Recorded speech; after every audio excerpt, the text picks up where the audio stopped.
Records discovered in a forgotten courthouse vault in Richmond, Virginia, during renovations in 1932, revealed something that disturbed local historians so profoundly that the documents were quietly resealed and marked as administratively insignificant.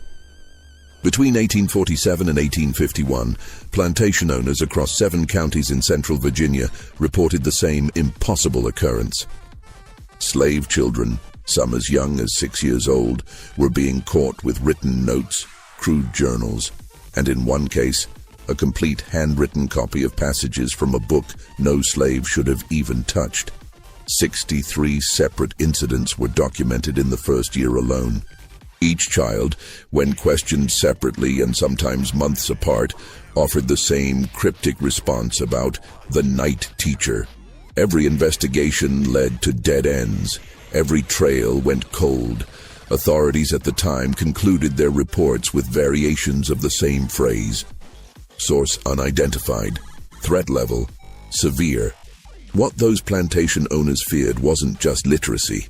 It was the realization that someone had been moving through their properties for years, completely unseen, teaching what was forbidden under penalty of death. This person knew their routines, their blind spots, their vulnerabilities. He moved like smoke through their lands, and despite patrols, dogs, and increasingly desperate surveillance efforts, he remained invisible. The psychological impact on the planter class was profound.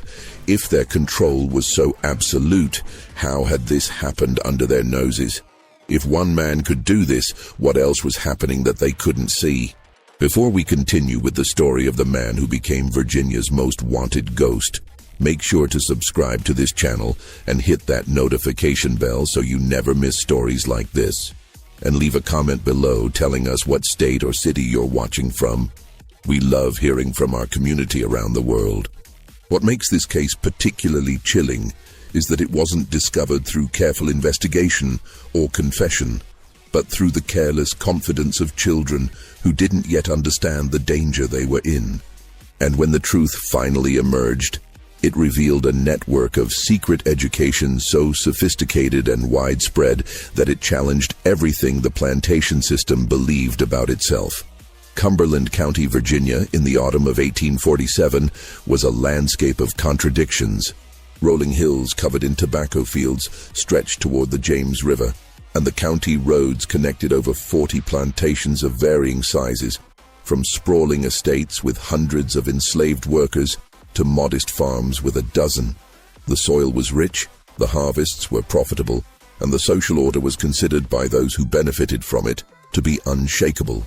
The county had weathered Nat Turner's rebellion 16 years earlier without local incident, and the planter class had emerged with their confidence reinforced. They had tightened their controls, improved their surveillance, and convinced themselves that their system was perfected. The landscape itself conspired to create a false sense of security. The plantations were connected by a network of roads, some well-maintained and heavily traveled, others barely more than cart paths through the woods. Between the cultivated fields lay stretches of forest, oak, pine, and hickory, that had been left largely untouched because the land was too rocky or poorly drained for agriculture. These woods created natural boundaries between properties, and while the planters knew them well enough to hunt in, they rarely patrolled them systematically. The forests were considered empty spaces, useful only as timber resources and hunting grounds. The James River curved through the eastern part of the county, providing transportation for goods and people. Flatboats and barges moved tobacco down to Richmond and returned with supplies. Along the riverbanks stood old mills, some still operational, others abandoned when their owners died or moved west. These structures dotted the landscape like forgotten monuments, slowly being reclaimed by vegetation. The Carver Plantation sat along the northern boundary of the county, a mid-sized operation with 73 enslaved people and a reputation for being what the owner, Thomas Carver, called well-regulated. Carver was a third-generation tobacco planter, a man who prided himself on his extensive library and his membership in the Virginia Agricultural Society. He kept meticulous records of everything: crop yields, weather patterns, births and deaths among the enslaved population, expenses and profits. His ledgers were works of art, filled with neat columns and detailed annotations. He read agricultural journals, corresponded with other planters about best practices, and attended regional meetings where men discussed soil composition and pest control with the seriousness of scholars. Carver's library was his sanctuary, a room lined floor-to-ceiling with books on agriculture, history, philosophy, and religion. He spent his evenings there, reading by lamplight, making notes in the margins of his volumes. He considered himself an educated man, a thinking man, someone who understood the world through the lens of reason and order. His worldview was built on the certainty that society functioned according to natural laws, and that these laws placed different people in different positions for logical, even divine reasons. His wife, Elizabeth Carver, managed the household with quiet efficiency. She oversaw the domestic workers, planned meals, entertained guests, and maintained the social connections that were essential to the family's standing in the community. She was involved in the local church, organized charitable activities for poor white families, and believed sincerely that she was a benevolent force in the lives of those who worked in her home. Among the enslaved people on the Carver plantation was a girl named Ruth, 8 years old, who worked in the main house under the supervision of the head housekeeper, a woman named Dinah. Ruth had been born on the plantation, the daughter of a field worker named Sarah, and a father she had never known, sold away before she was born. Ruth was small for her age, quiet and observant. She had learned early to move through spaces without drawing attention, to anticipate needs before they were spoken, to read the moods of the white family with the precision necessary for survival. Ruth worked from dawn until well after dark. She swept floors, carried water, polished silver, and helped in the kitchen. She slept in a small room off the kitchen with 3 other girls, and her entire world consisted of the main house, the yard, and the brief moments of freedom she found in the early morning before her work began, or late at night after the family had retired. She had never been to school. The concept of school, as something that existed for children, was foreign to her. She knew that the Carver children, 2 boys ages 10 and 12, studied with a tutor who came twice a week, and she had glimpsed them sitting at desks, bent over books, writing on slates. But that world was as distant from her as the moon. Until the night, everything changed. It was late summer 1846, more than a year before Ruth's discovery would set everything in motion. The tobacco harvest was approaching, and the atmosphere on the plantation was tense with anticipation and exhaustion. Everyone worked longer hours, and by nightfall, most people collapsed into sleep. Ruth had been sent to the spring house to fetch butter for the morning's breakfast preparation. The spring house was a small stone structure built over a cold stream, located about 100 yards from the main house, at the edge of the woods. It was dusk, the sky fading from orange to deep purple, and Ruth carried a tin lantern that cast nervous shadows on the path. She retrieved the butter and was walking back when she noticed something odd. Near the old tobacco barn, a structure that hadn't been used for storage in years and stood partially hidden by overgrown weeds, there was a faint light, barely visible through the gaps in the wooden walls. Ruth stopped walking. She knew she should return to the house immediately. Curiosity was dangerous. But something about that light drew her forward. She set down her lantern and moved quietly through the tall grass toward the barn. As she approached, she heard a voice. Not loud, but clear and calm. A man's voice. "This is the letter A. It makes the sound you hear at the beginning of apple. Can you say it with me?" Ruth crept closer and peered through a gap in the barn wall. Inside, illuminated by a small shielded lantern, she saw a man she didn't recognize. He was tall, with dark skin and graying hair, wearing simple work clothes. In front of him sat 3 children. 2 boys and a girl all around her age. They were sitting on the dirt floor, staring intently at something the man was drawing in the dust with a stick. "A," the children repeated. "Good," the man said. "Now watch how I write it." He drew the letter carefully, explaining each stroke. Then he handed the stick to one of the boys. "Your turn." Ruth watched, transfixed, as the boy traced the letter in the dirt, his tongue sticking out in concentration. The man praised him, corrected his grip on the stick, and had him try again. Ruth didn't know how long she stood there, but eventually the man straightened and looked directly at the gap where she was watching. She froze, her heart hammering. "You can come in if you want," he said gently, "but you have to be very quiet." Ruth hesitated, then slowly pushed open the barn door and stepped inside. The three children looked at her with wide eyes, but the man smiled. "What's your name?" he asked. "Ruth," she whispered. "I'm Jacob," he said. "Do you want to learn?" Ruth nodded, unable to speak.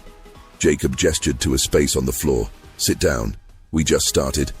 That night, Ruth learned the letter A. Jacob showed her how to form it, how to recognize it, how to sound it out. He was patient and encouraging, never rushing, never scolding. When the lesson ended, perhaps only 30 minutes later, Jacob carefully erased all the letters from the dirt floor and told the children to go home. "Don't tell anyone about this," he said, his voice serious. "Not your parents, not your friends, not anyone. This is our secret. Do you understand?" They all nodded. "If anyone finds out, I'll have to leave, and you won't be able to learn anymore. So you have to be very, very careful." Ruth walked back to the main house in a daze, the butter forgotten in her hand, until Dinah scolded her for taking so long. But that night, lying on her mat in the dark, Ruth traced the letter A on the floor with her finger, over and over until she fell asleep. Over the following weeks, Ruth returned to the barn whenever she could slip away unnoticed. Jacob came irregularly, sometimes once a week, sometimes not for 2 weeks, but when he came, he always taught. The group of children grew slowly. Jacob never brought more than 5 or 6 at a time, and he was meticulous about varying the nights and times so that no pattern could be established. Ruth learned the alphabet. She learned how letters combined to make sounds, how sounds formed words. Jacob used dirt, charcoal, and occasionally small pieces of slate he had somehow acquired. He never brought books, too dangerous, but he recited passages from memory and had the children repeat them, connecting spoken words to written letters. For Ruth, it was like discovering a hidden room in a house she thought she knew completely. The world, which had always seemed fixed and immutable, suddenly contained possibilities she hadn't imagined. Words weren't just sounds, they were shapes, patterns, things that could be captured and held.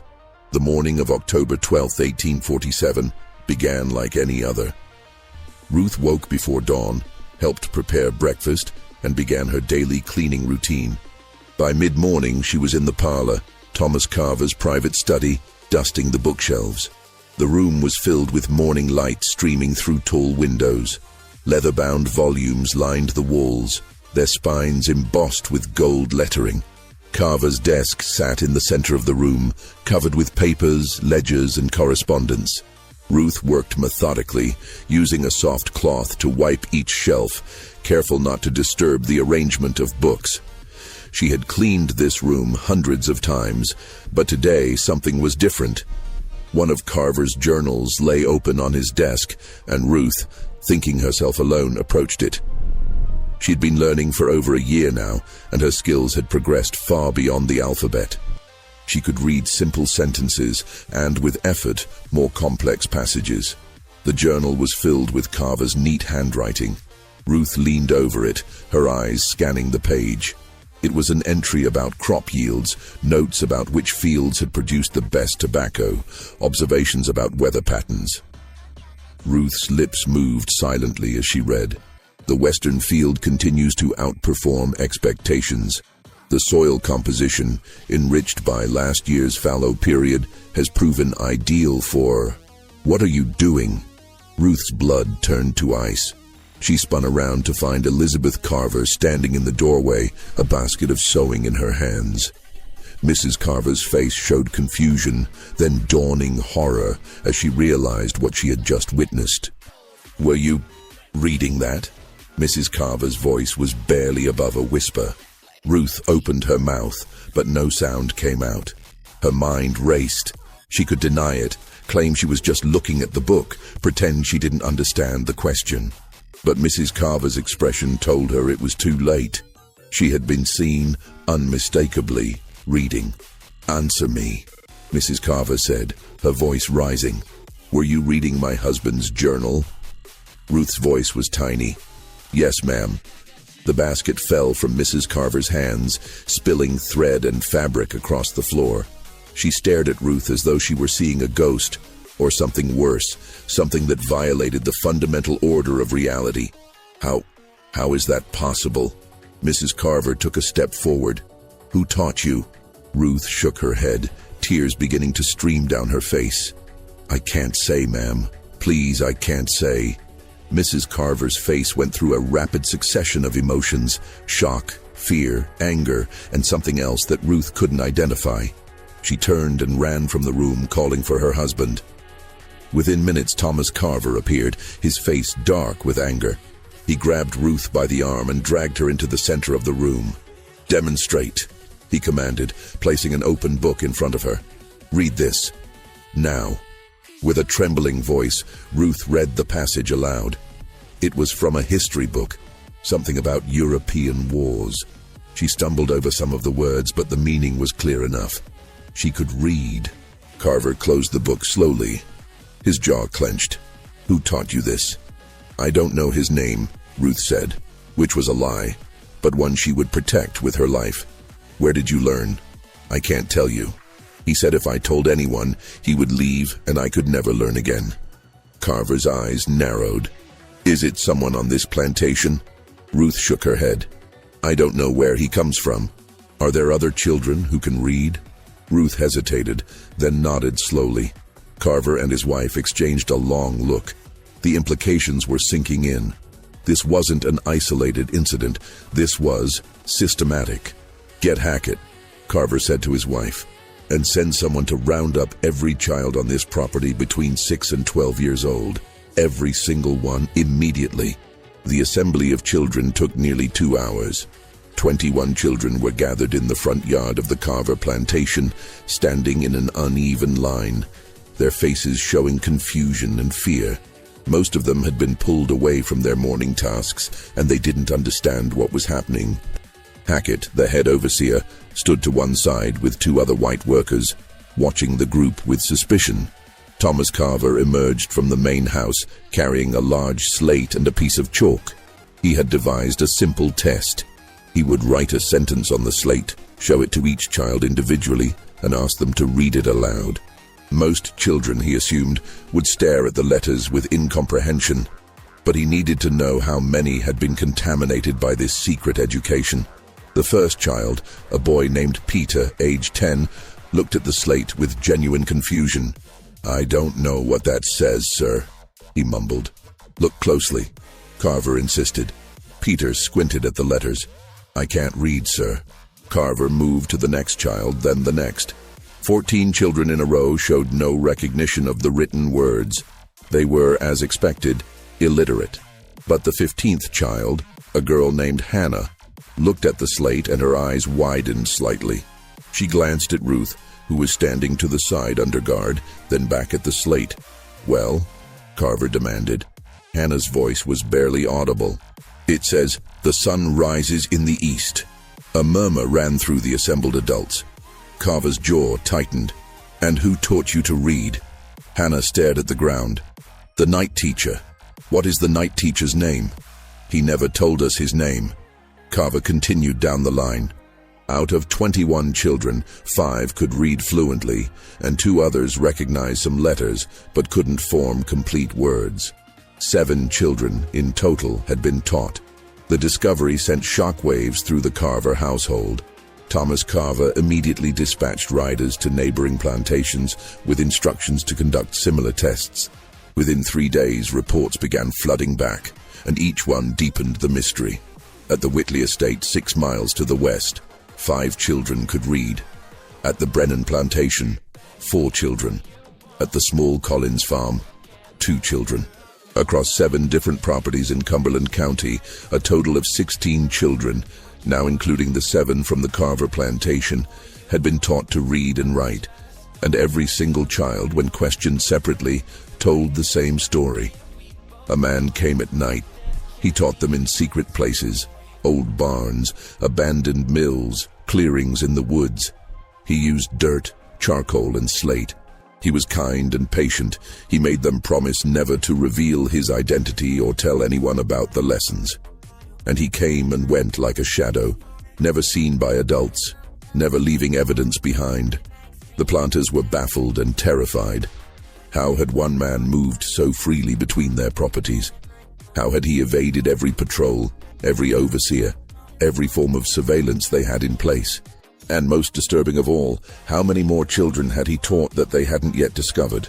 On October 19, 1847, Thomas Carver convened an emergency meeting of plantation owners at his estate. 11 men gathered in the large dining room, seated around a mahogany table that had been covered with maps, reports, and correspondence. The atmosphere was tense, the air thick with cigar smoke and barely suppressed panic. Carver stood at the head of the table, his hands resting on a stack of documents.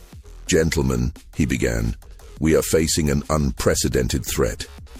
Someone has been systematically teaching slave children to read and write across multiple properties in this county. Based on our investigation so far, we've confirmed at least 23 cases, but I believe that number is conservative. There may be many more we haven't discovered yet." James Whitley, a thin man with hawkish features, leaned forward. "My overseer has questioned every adult on my property. No one admits to knowing anything about this." The children all described the same person, a man who comes at night, but none of them can or will provide a name. "Same on my land," said Martin Grayson, a heavy-set man with a red face. "It's like he's a damned ghost. My workers are out in the fields all day, and we have night patrols, but somehow this man has been slipping through for God knows how long." Robert Brennan, the youngest of the group, spoke up. "Could it be someone from outside the county? Someone traveling through?" Carver shook his head. "The children report regular lessons over an extended period. This isn't a one-time incident. This is a sustained campaign of education that's been going on for at least a year, possibly longer.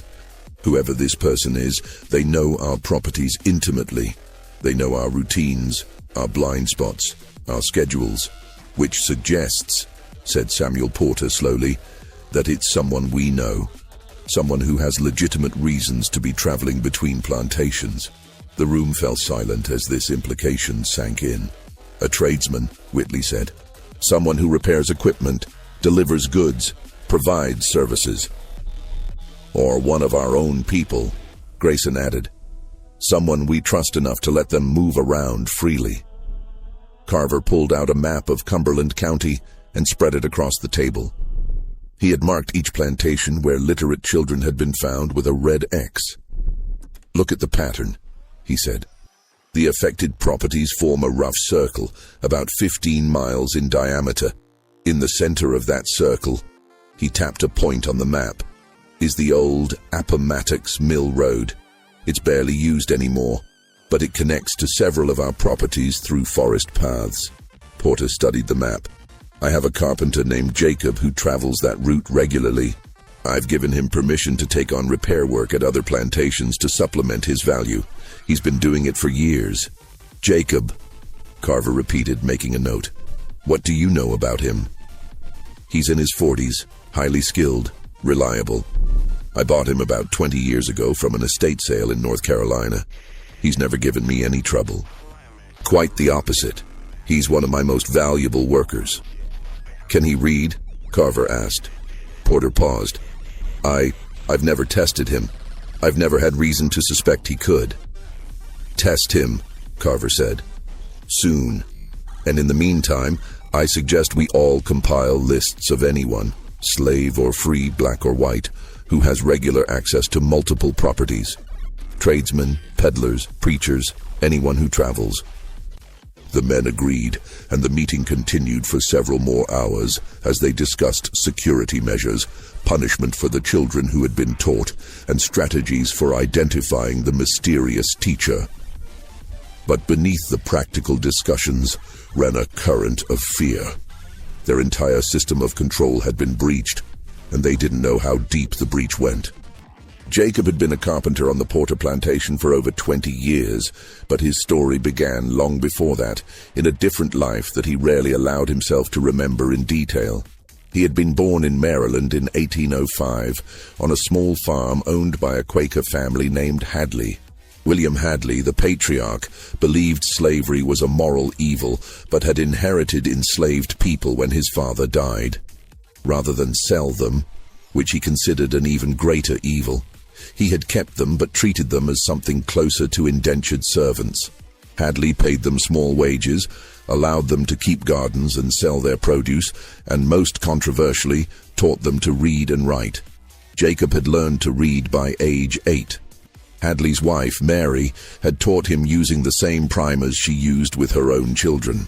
By age 12, Jacob could read fluently and write clearly. He had read the Bible cover to cover twice, and he had been exposed to newspapers, agricultural journals, and even some philosophy.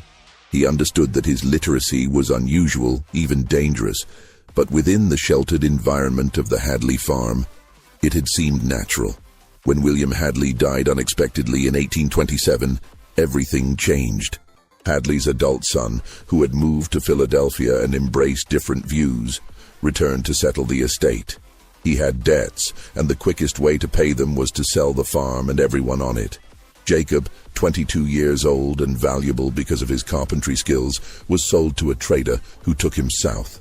The next few years were a blur of different owners and different locations.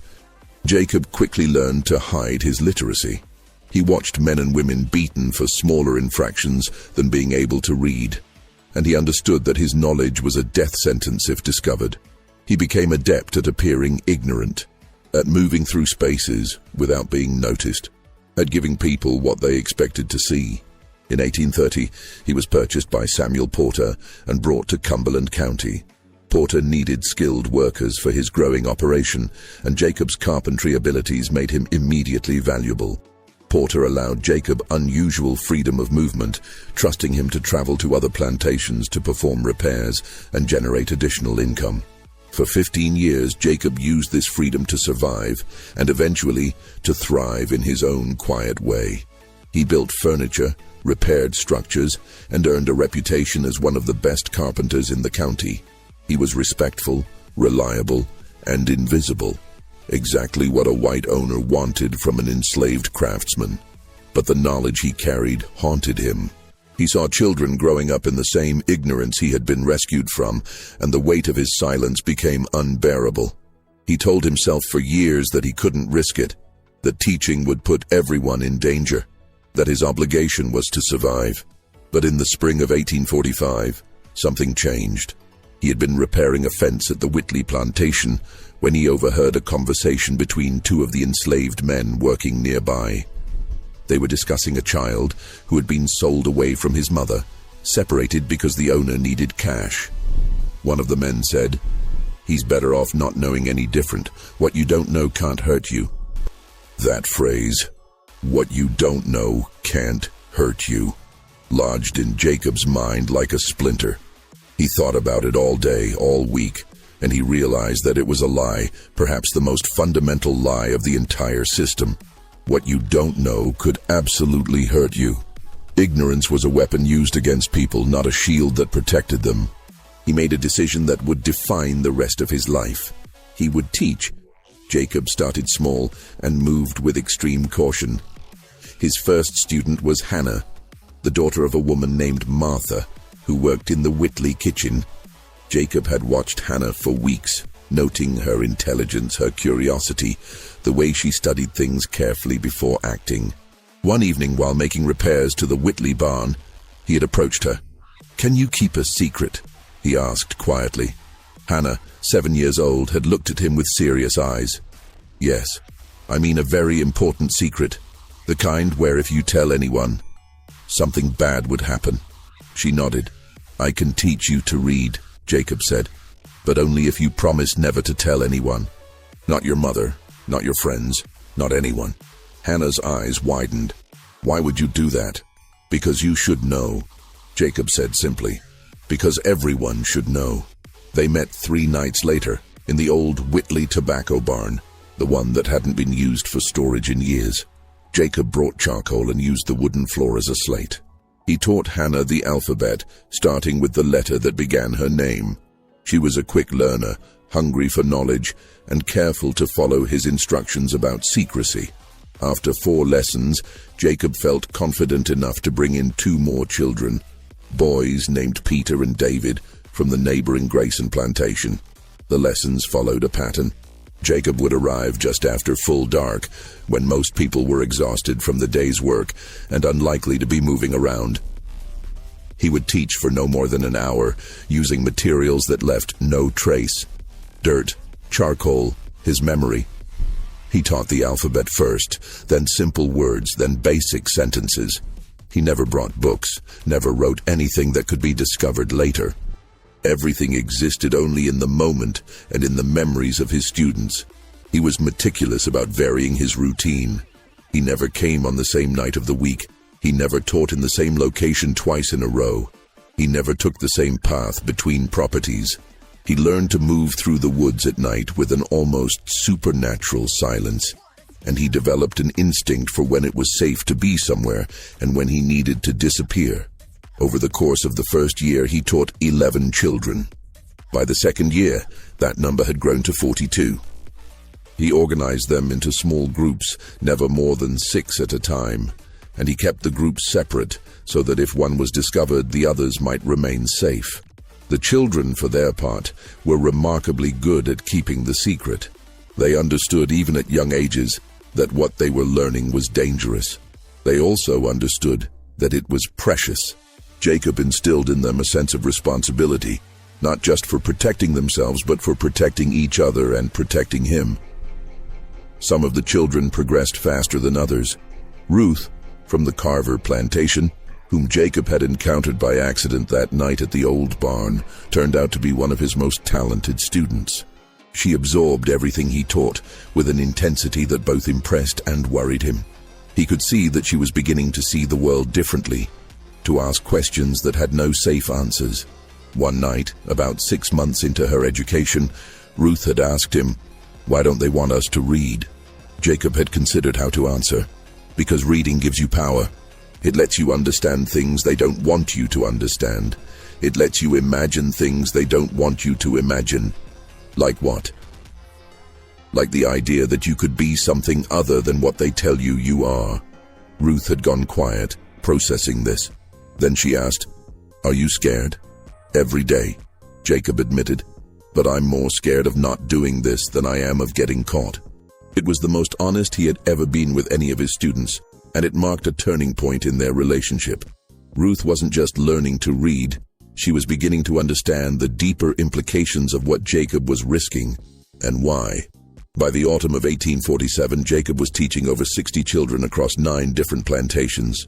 The operation had grown far beyond what he had originally envisioned, and with that growth came increased risk. It was becoming harder to keep track of all his students, harder to maintain the strict security protocols, harder to avoid detection. He had developed a system of signals to communicate with the children. A mark on a tree meant a lesson would happen that night. A different mark meant to stay away because it wasn't safe. The children learned to read these signals as carefully as they learned to read letters, but Jacob knew the system was fragile. All it would take was one child speaking carelessly, one adult noticing something unusual, one lucky patrol catching him in the wrong place at the wrong time.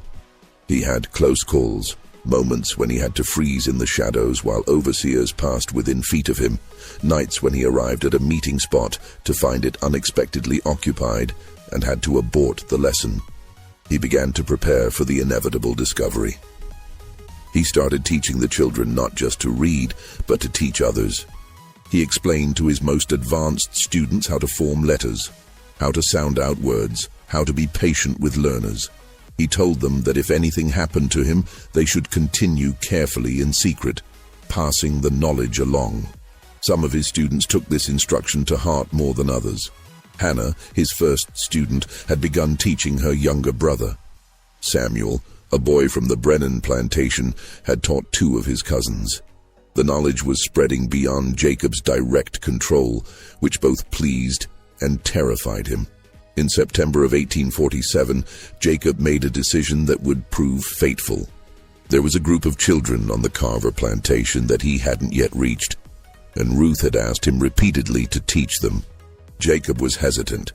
The Carver plantation was one of the most strictly controlled in the county, and Thomas Carver himself was known for his meticulous attention to detail. But Ruth was persuasive, and Jacob felt a sense of obligation to reach as many children as possible. He agreed to teach at the old tobacco barn on the Carver property, using Ruth as a liaison to gather students. It was a risk, but it seemed manageable. What Jacob didn't know was that the security at the Carver plantation had recently been tightened. Thomas Carver, concerned about reports of theft at neighboring estates, had implemented irregular night patrols and had instructed his overseer Hackett to note any unusual activity. The plantation that had seemed like a calculated risk was actually a trap waiting to spring.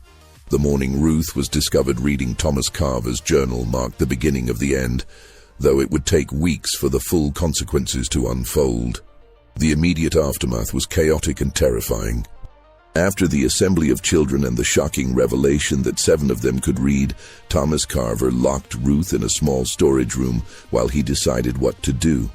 Ruth spent hours in the dark, listening to muffled voices arguing outside, imagining the worst.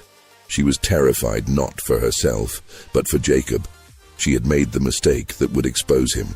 She had been careless, confident, too pleased with her own abilities to maintain proper caution. When the door finally opened, it was Dinah, the head housekeeper, who entered. Dinah's face was unreadable as she set down a plate of food and a cup of water. "Eat," Dinah said. Ruth stared at the food. "What's going to happen to me?" Dinah sighed. "I don't know, child. But Mr. Carver is sending people to all the nearby plantations. They're testing other children, seeing how far this goes. You've stirred up a hornet's nest." "I didn't mean to," Ruth whispered. "I know.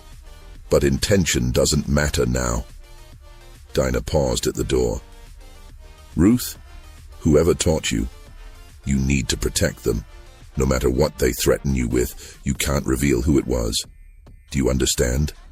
Ruth nodded, tears streaming down her face. Over the following days, as the scope of the secret education network became clear, the plantation owners of Cumberland County moved into action. The initial shock gave way to organized investigation. They compiled lists of everyone who moved between properties. They interrogated adults.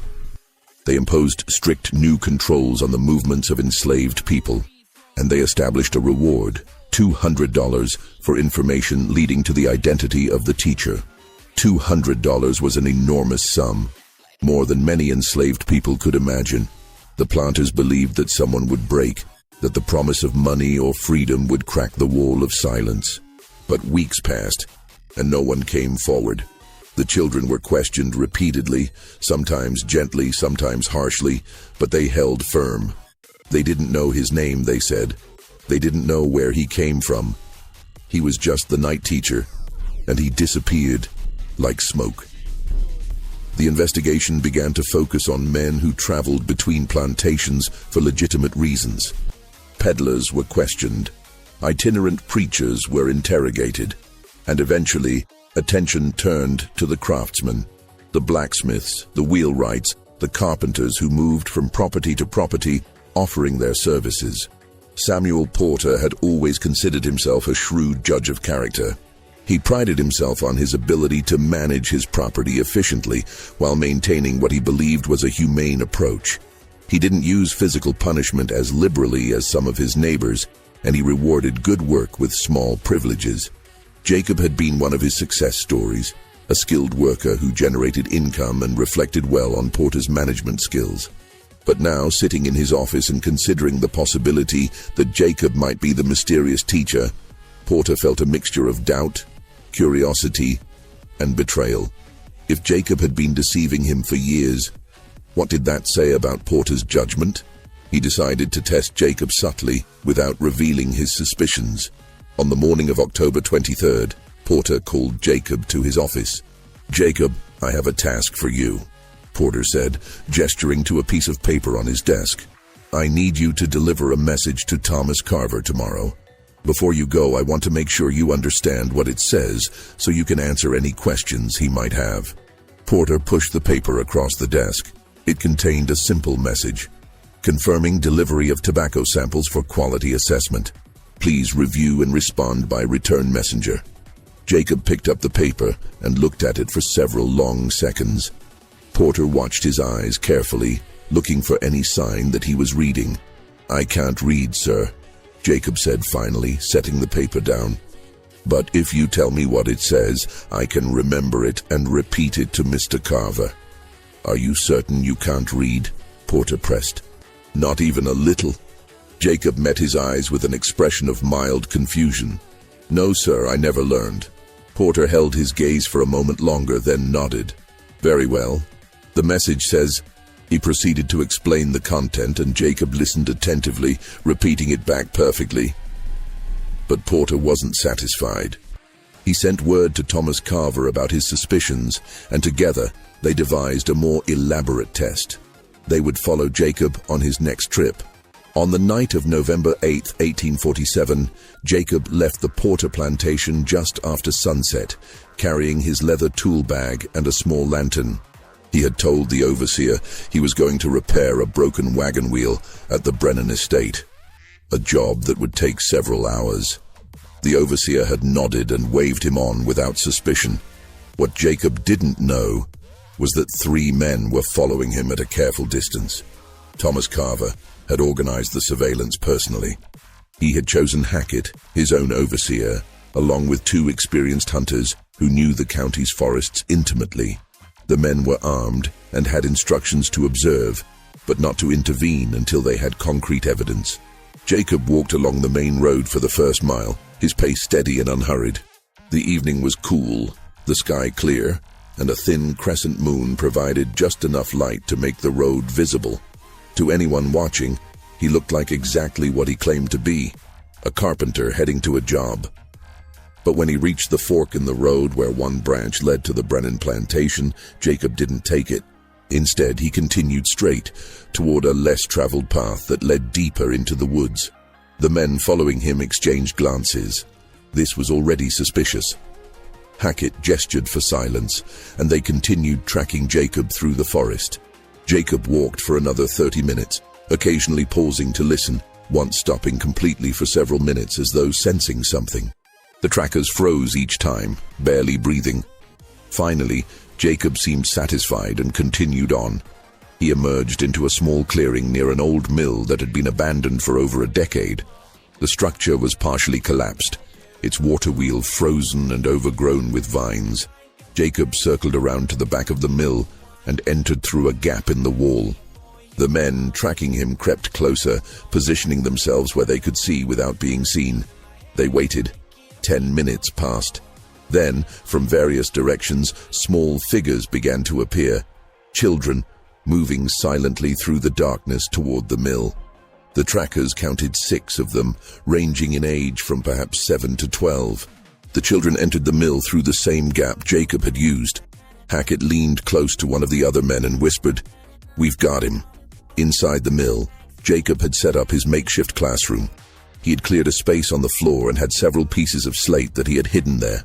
He used charcoal to write on the slates, teaching the children new words and reviewing old lessons. His voice was low and patient. "This word is freedom," he said, writing it carefully. "It's an important word. Do you know what it means?" One of the children, a boy named Thomas, raised his hand. "It means not being owned by anyone." "That's right," Jacob said. "Now let's break it down into sounds." The lesson continued for nearly 45 minutes. Jacob worked with each child individually, checking their progress, correcting mistakes, offering encouragement. The atmosphere was focused and quiet, with none of the restlessness you might expect from young children. They understood the privilege and the danger of what they were doing. When the lesson ended, Jacob carefully erased the slates and hid them in a hollow in the mill wall. He sent the children home one at a time, spaced a few minutes apart, instructing them to take different routes. "Remember, he told them. Tell no one, and be careful. The children disappeared into the night. Jacob waited until they were gone, then gathered his things and prepared to leave. He never made it out of the clearing. As he emerged from the mill, Hackett and the two trackers stepped out from the tree line, blocking his path. Hackett held a lantern high, illuminating Jacob's face. "Jacob," Hackett said, his voice calm but cold. "You've been a very busy man." Jacob froze, his hand tightening on his tool bag. For a moment, the night was silent except for the sound of wind in the trees. Jacob's mind raced through possibilities, running, fighting, denying, but he knew it was over. They had seen everything. "Mr. Carver wants to speak with you," Hackett continued. "You're going to come with us. Now." Jacob looked at the three men, at the darkness of the forest behind them, at the road that led back to a life that was now irreversibly changed. He took a deep breath and nodded slowly. "All right," he said quietly. "I'll come." They bound his hands and led him through the forest toward the Carver plantation. Jacob walked in silence, his mind already working through the implications. He had been caught, but the children hadn't. If he could protect their identities, if he could keep them safe, perhaps something of his work would survive.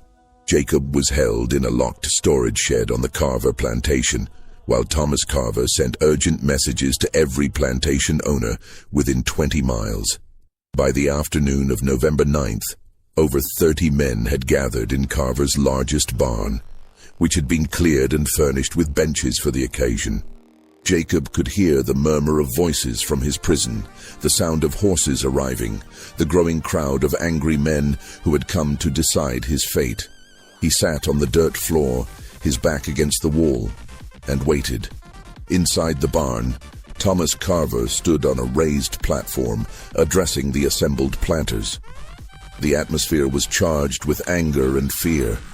"Gentlemen," Carver began, "we have apprehended the individual responsible for the systematic education of slave children across 7 counties. His name is Jacob, property of Samuel Porter, and he has confessed to teaching literacy skills to over 60 children over a period of approximately 2 years. A roar of angry voices filled the barn. Men stood, shouting questions and demands. "Hang him! Make an example! How do we know he worked alone?" Carver raised his hands for silence. "We have interrogated him extensively. He claims to have worked alone, and I believe him. His method was simple but effective.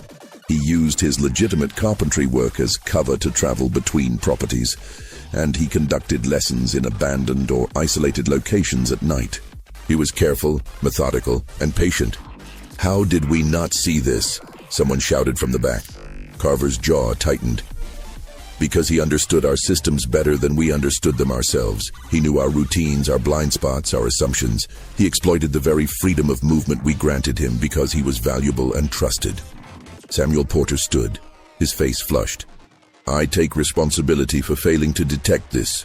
Jacob has been my property for 20 years and I never suspected. I will bear any costs associated with this incident." "The cost," said Martin Grayson, "is not just financial. The cost is that we now have 60 educated slave children who represent a permanent threat to stability.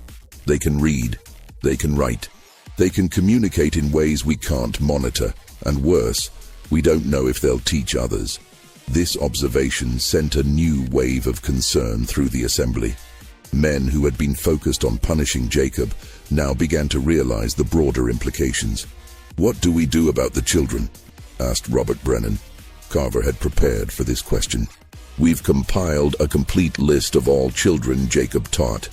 I propose that we separate them, sell them to different regions, preferably far south, where their skills will be less useful and where they'll have no connection to each other or to anyone who might encourage further education." "That's over 60 sales," Porter said. "The economic impact alone." "The alternative," Carver interrupted, "is to keep them here, where they represent an ongoing risk and where they might continue to spread literacy. Gentlemen, we're not just dealing with the children Jacob taught directly. We're dealing with the possibility that those children will teach others who will teach others. This is a contagion, and it must be contained. The room fell silent as the men absorbed the scope of the problem. Finally, James Whitley spoke up. And what about Jacob himself? All eyes turned to Samuel Porter, who stood and addressed the assembly. I have given this considerable thought. Executing him would make him a martyr and would draw unwanted attention from abolitionists in the North. They would use his story to attack our entire way of life. I propose instead that we sell him as far south as possible, to the sugar plantations of Louisiana, where the work is hard and the life expectancy is short. He will disappear, and his story will die with him. I agree, Carver said. We should handle this quietly. No public trial, no spectacle, no records that might be discovered later and used against us. Jacob simply disappears, the children are separated and sold, and we implement new security measures to ensure this never happens again.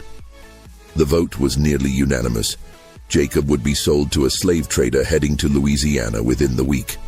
The children would be separated and sold over the following months, and the entire incident would be documented as vaguely as possible in official records to avoid creating evidence that could be used by anti-slavery advocates. On the evening before Jacob was to be taken away, Thomas Carver made a decision that surprised even himself. He wanted to understand. Despite his anger, despite the threat Jacob had represented, Carver felt compelled to speak with the man who had outsmarted him and dozens of other educated, powerful men for over 2 years. Carver entered the shed where Jacob was being held. Jacob sat against the wall, his hands still bound, his face showing exhaustion and resignation. Carver carried a lantern and a flask of water, which he offered to Jacob. "Thank you," Jacob said, drinking deeply. Carver sat down on a wooden crate across from him. For a long moment, neither man spoke. Finally, Carver broke the silence. "I need to understand something, Jacob. You had a good position. You were skilled, valued, trusted. You had freedoms that most men in your position never receive. Why would you risk all of that? What could you possibly hope to accomplish?" Jacob looked at him steadily. "I hope to give those children something that couldn't be taken away from them. Knowledge, understanding, the ability to see the world as it truly is, not as you tell them it is. But you must have known you would be caught eventually," Carver pressed. "You must have known the consequences."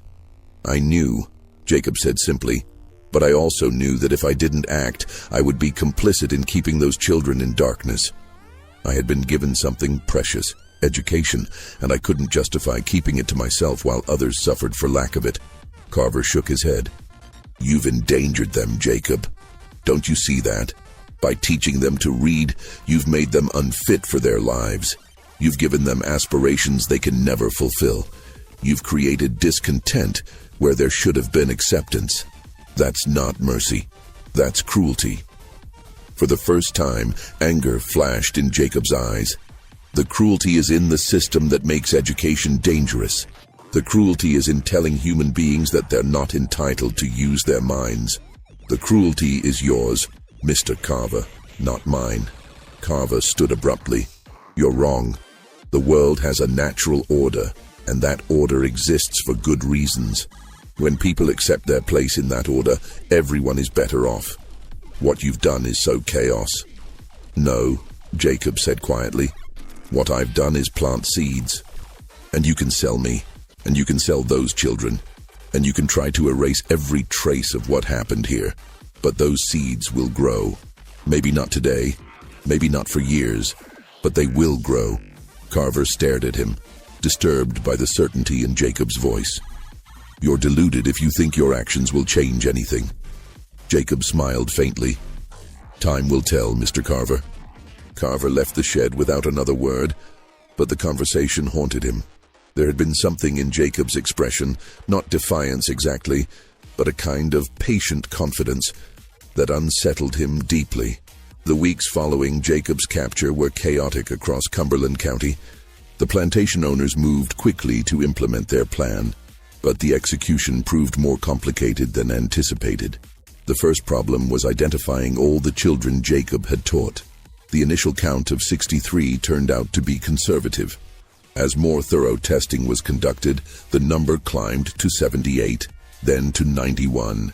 Some children had learned only the basics and had kept it secret so successfully that even their parents didn't know. Others had taught siblings or friends, expanding the network beyond Jacob's direct reach. The second problem was the reaction of the enslaved community itself. Word of Jacob's capture spread quickly, and with it came a mixture of grief, anger, and fear. People who had never met Jacob mourned him as a hero. Parents whose children had been taught felt torn between pride in their children's accomplishments and terror for their safety. Some of the children who had been identified tried to protect others by refusing to reveal the full extent of the network. Ruth, despite facing significant pressure, never revealed the names of other students she knew about. Hannah did the same. This protective instinct, this loyalty to the community Jacob had created, made the planters' job of containment much more difficult. The third problem was the economic and logistical challenge of selling over 90 children. The local slave market couldn't absorb that many young workers at once without arousing suspicion and driving down prices. The sales had to be spread out over months, sent to different regions, carefully managed to avoid drawing attention. Thomas Carver personally oversaw the sale of the 7 children from his plantation. Ruth was sold to a family in Georgia in December 1847. She was 9 years old, and she carried with her the knowledge Jacob had given her, hidden but intact. Carver received a fair price for her, and he told himself he was being reasonable, even merciful. She could have been punished far more harshly. But at night, alone in his library, Carver found himself troubled by thoughts he couldn't quite articulate. He had won. Jacob was gone. The children were being dispersed, and new security measures were in place. Yet he felt as though he had lost something, or perhaps that something had been revealed that he wished had stayed hidden. He began documenting the incident in his personal journal, writing detailed accounts of the investigation and capture. But he found himself unable to characterize Jacob in simple terms. Criminal felt insufficient. Insurgent was too dramatic. He settled on educator, then crossed it out and wrote agitator, then crossed that out too. Finally, he left the space blank, unable to find a word that captured what Jacob had been. Jacob was sold to a slave trader named Dixon on November 15, 1847. Dixon specialized in transporting enslaved people from Virginia to the Deep South, where demand for labor in the expanding cotton and sugar industries was high. Jacob was chained alongside 14 other men and 3 women in the back of a wagon that would take them first to Richmond, then by boat down the coast to New Orleans. The journey took 3 weeks. Jacob spent most of it in silence, watching the landscape change as they moved south. He thought about the children he had taught, wondering what would become of them, hoping that they would remember what he had shown them. In New Orleans, Jacob was sold at auction to a representative of a sugar plantation in Louisiana's river parishes. The plantation was one of the largest and most profitable in the state, and it was also one of the most brutal. Workers toiled 16-hour days during the grinding season, and the death rate was high. Jacob was assigned to work in the fields initially, despite his carpentry skills, as a form of punishment for his perceived transgression.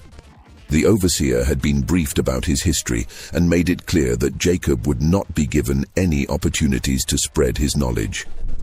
But the planter who had purchased him, a man named Richard Beaumont, eventually recognized Jacob's value as a carpenter and moved him to maintenance work.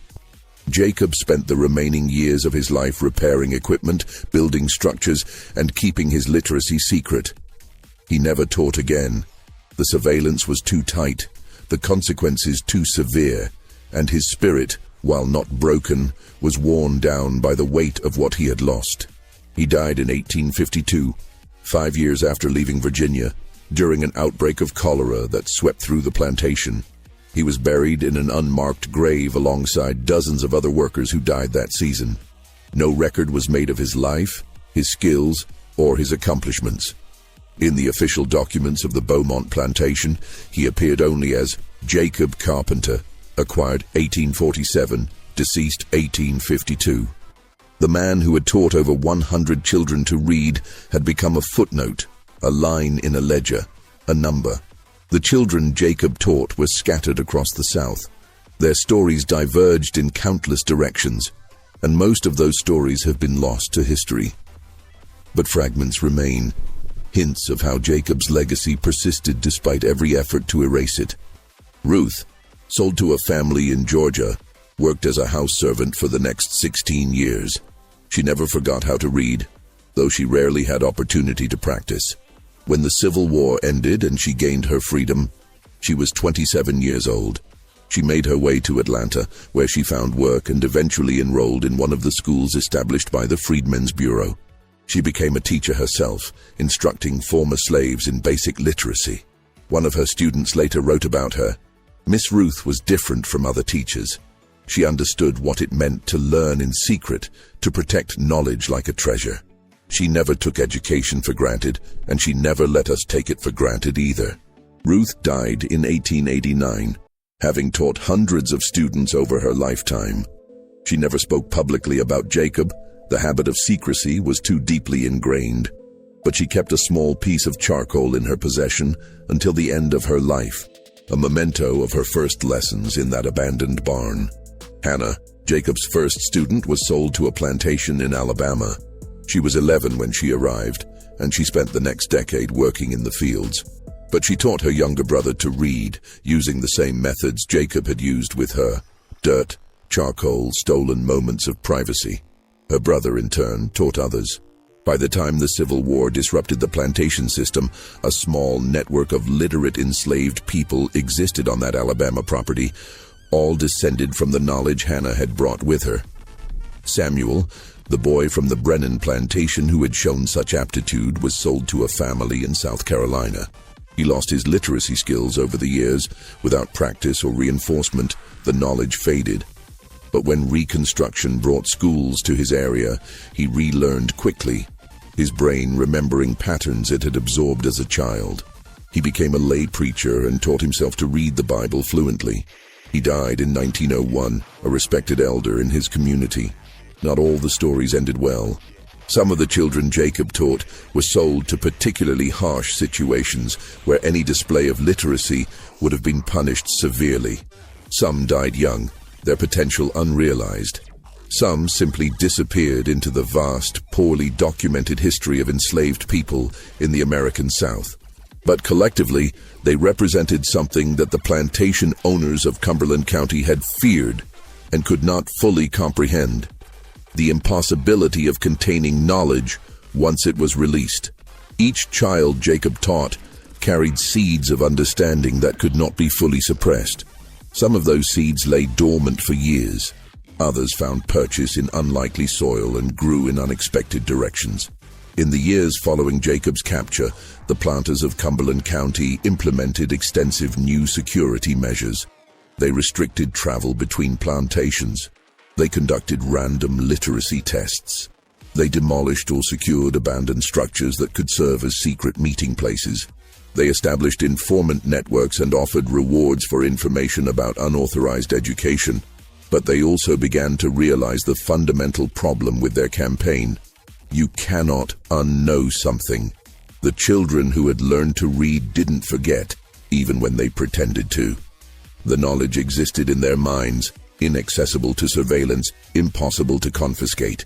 Thomas Carver, in his meticulous journals, documented his growing frustration with this reality.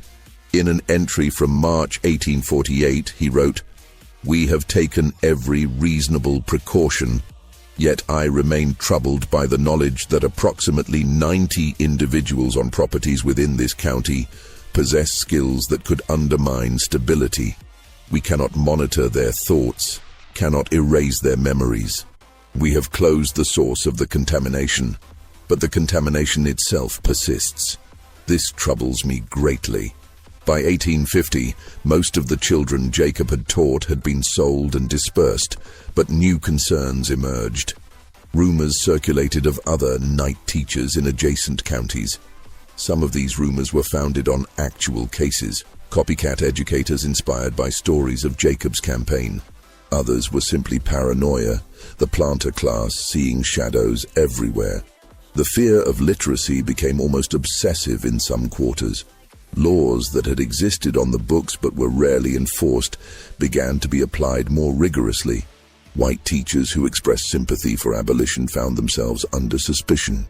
Free black people who demonstrated education were viewed with hostility and suspicion. But the system was inherently leaky. Knowledge moved through informal channels that no amount of legislation or surveillance could fully close. Literate enslaved people taught family members in whispers, in brief moments of privacy. Free black people shared information in churches and social gatherings. And as the 1850s progressed and tensions over slavery intensified nationally, the flow of forbidden knowledge increased rather than decreased. When the Civil War began in 1861, the world that Jacob had navigated so carefully began to collapse. The plantation system, which had seemed immutable and eternal to those who benefited from it, revealed itself to be fragile and dependent on conditions that could change. Cumberland County itself became a battleground. Union and Confederate forces moved through the area repeatedly, and the plantations that had been centers of wealth and control became targets for destruction. Fields were burned, buildings were commandeered, and the enslaved population faced new opportunities and dangers. Many of the children Jacob had taught were adults by this time, in their 20s or 30s. Some of them escaped to Union lines, where their literacy skills made them valuable as scouts, translators, and administrators. Others remained on the plantations, navigating the chaos as best they could. The Carver Plantation, Thomas Carver's carefully managed domain, was occupied by Union forces in 1864. Carver himself had died 2 years earlier, and his widow Elizabeth struggled to maintain the property in the face of wartime disruption. The enslaved workers, sensing the changing times, began to assert themselves in ways that would have been unthinkable a decade earlier. When Union officers arrived to assess the plantation's resources, they were surprised to find several of the workers could read and write. One officer noted in his report, contrary to expectations, found multiple literate Negroes on the Carver property. They claim to have been taught years ago by a traveling educator, though details are vague. These individuals have proven valuable in organizing work details and maintaining records. The officer had no way of knowing that he was observing the distant ripples of Jacob's work. Knowledge that had survived years of suppression and had now found suddenly useful in a changed world. The records discovered in Richmond in 1932 were part of a larger collection of county documents that had been moved from Cumberland County to the state capital during Reconstruction and never properly organized. A clerk conducting an inventory during courthouse renovations found a series of leather-bound ledgers marked Confidential County Business, 1847-1851. The ledgers contained detailed reports of the investigation into Jacob's teaching network. There were lists of children tested for literacy, maps showing affected plantations, correspondence between plantation owners, and extensive documentation of security measures implemented in response to the crisis. What made these documents particularly interesting to historians was how thoroughly they contradicted the public narrative of the antebellum South. The plantation owners had portrayed themselves as benevolent masters, presiding over a contented and ignorant workforce. These documents revealed men who lived in constant fear of their own workers, who saw threats in every shadow, who understood that their system of control was far more fragile than they admitted publicly. The historian who first examined the documents in detail, a man named Dr. Robert Patterson, was struck by the tone of the correspondence. "These are not confident men," he wrote in his preliminary notes. "These are frightened men, engaged in a desperate effort to contain something they don't fully understand." The figure of Jacob haunts these pages not as a criminal, but as something more disturbing, a mirror reflecting their own failures of imagination. Patterson spent several weeks analyzing the documents, cross-referencing names and dates with other historical records. He discovered that many of the children mentioned in the reports had gone on to notable lives after emancipation. At least 7 had become teachers. 3 had been elected to local offices during Reconstruction. 1 had published a memoir that made no mention of her childhood education, maintaining the secrecy even decades later. But Patterson's research was interrupted by pressure from local historical societies and descendants of the plantation families mentioned in the documents. They argued that the records were inflammatory, that they presented a distorted view of history, that they would be misused by those with political agendas. The state archive director, facing mounting pressure, decided to reseal the documents and restrict access. Patterson protested vigorously, but he was overruled. In his final report, he wrote, "The story contained in these documents deserves to be told, not because it flatters anyone, but because it reveals the truth about a system built on the impossible task of keeping human beings ignorant." Jacob succeeded not because he was exceptional, but because the plantation owners' greatest fear, that enslaved people were fully human, fully capable of learning, was absolutely true. They spent enormous energy denying this reality, and the evidence of their denial is now being suppressed again, this time in the name of historical sensitivity. The documents were resealed in 1933, marked administratively insignificant, and filed in a restricted section of the state archives. They remained there, largely forgotten for decades. While the official records were suppressed, the story of Jacob persisted in oral tradition within African American communities, though in fragmentary and often altered forms. Descendants of the people Jacob taught sometimes heard family stories about a mysterious teacher who appeared in the night, though details were vague and often mixed with other narratives. In a 1937 interview conducted as part of the Federal Writers Project, an elderly woman named Sarah Mitchell, who had been enslaved in Cumberland County, told an interviewer, "My grandmother used to tell me about the night school. Said there was a man who came around teaching children their letters, had to be secret because it was forbidden. She never said his name, but she said he was like a ghost, could move through the dark without making a sound. My grandmother learned from him, and she taught my mother, and my mother taught me. All secret, all passed down, quiet-like." The interviewer pressed for more details, but Sarah had none to offer. The specifics had been lost over 3 generations of retelling. The man had become a legend, a symbol, his actual identity obscured by time and the necessity of secrecy. Similar stories appeared in interviews conducted across Virginia and other southern states. Historians noted the pattern, but generally dismissed these accounts as folklore, exaggerated tales that mixed facts with wishful thinking. The academic consensus was that while there may have been isolated cases of enslaved people learning to read, the idea of organized secret schools was largely mythical. But the people who told these stories believed them. For them, the night teacher, whether he was one person or many, whether his story was accurate in every detail or embellished through retelling, represented a fundamental truth: that the hunger for knowledge had been powerful enough to overcome terrible risks, and that people had been willing to teach and learn even when it could cost them everything.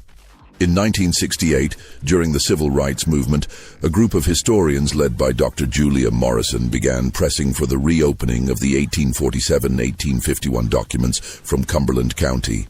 They argued that these records contained important evidence of resistance to slavery and should be made available for research and teaching. The Virginia State Archives initially resisted, citing the same concerns that had led to the documents being sealed in the first place. But under sustained pressure, and in the context of a broader reevaluation of Southern history taking place across the region, the archives agreed to review the restriction. A committee was formed to examine the documents and determine whether they should be made publicly accessible. The committee spent several months analyzing the materials, and their report, issued in 1969, concluded, "These documents represent an important historical record of both the sophistication of resistance to slavery and the depth of fear that resistance generated among slaveholders. They should be made available for scholarly research, with appropriate contextual materials to ensure they are properly understood." The documents were officially unsealed in 1970, and researchers finally had access to the full story of Jacob's teaching network. Over the following years, several academic papers and a small number of books explored the case in detail. But even with the documents available, many questions remained unanswered. Jacob's life before he arrived in Cumberland County was largely undocumented. His fate after being sold to Louisiana was uncertain. While records showed he died in 1852, the circumstances were unclear, and most poignantly, the full extent of his teaching network would never be known. The documents listed 91 children by name, but interviews with descendants and analysis of family histories suggested the actual number might have been significantly higher. The story of Jacob and the children he taught is remarkable, not because it was unique, but because it was documented. Throughout the period of American slavery, countless individuals engaged in acts of quiet resistance, teaching, learning, preserving knowledge against all odds. Most of these stories were never recorded, never preserved, never entered into official history. Jacob succeeded because he understood the system he was working against. He knew its rhythms, its blind spots, its assumptions. He used the tools he was given, the freedom of movement granted to a trusted craftsman, and turned them toward a purpose their grantors never imagined. He was patient, careful, and willing to accept enormous risk for incremental progress. The children he taught understood something equally important, that knowledge once gained could not be fully taken away. They protected Jacob's identity even under pressure. They preserved what they had learned even when they couldn't practice it openly, and many of them, when opportunity came, used that knowledge to build new lives and educate others. The plantation owners of Cumberland County believed they could contain the threat through surveillance, suppression, and dispersal. They were partially successful. They did stop Jacob, they did separate the children, they did implement new controls. But they couldn't erase what had already been learned, and they couldn't prevent the knowledge from spreading through channels they didn't anticipate. Thomas Carver, in one of his final journal entries before his death in 1862, wrote something that suggests he understood this on some level. I have come to believe that our great error was in thinking we could maintain absolute ignorance. The human mind seeks knowledge as naturally as a plant seeks light, and perhaps our efforts to prevent this were always doomed to fail. I do not know what the future holds, but I fear that the seeds planted by men like Jacob will bear fruit we cannot imagine. He was right. The seeds Jacob planted did bear fruit, not immediately, not in ways that could be directly traced, but persistently, quietly, in the gradual accumulation of knowledge across generations. When freedom finally came, the formerly enslaved people who learned fastest were often those who had some prior exposure to literacy, even if that exposure had been brief and years earlier.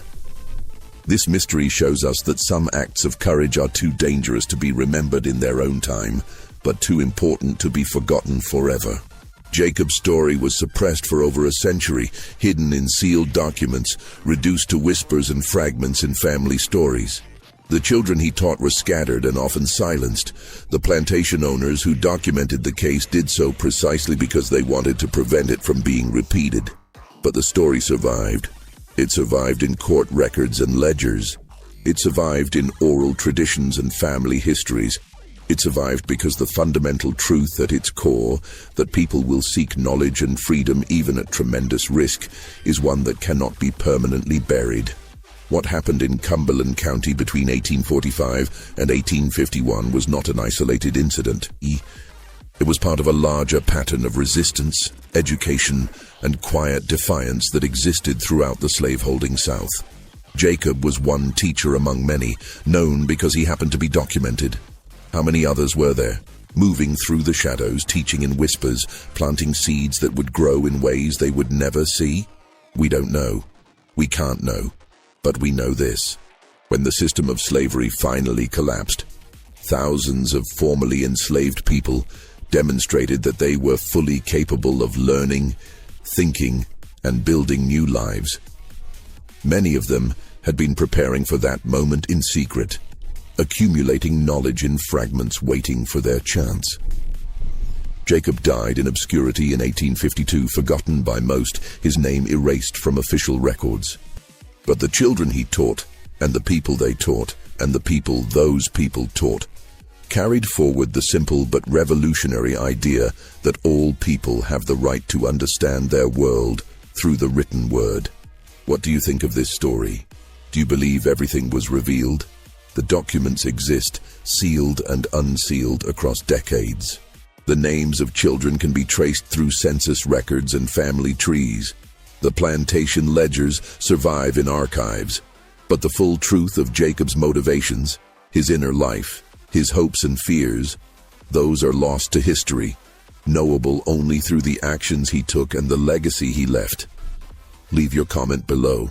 If you enjoyed this tale and want more stories like this, subscribe, hit the notification bell, and share with someone who loves dark mysteries. See you in the next video.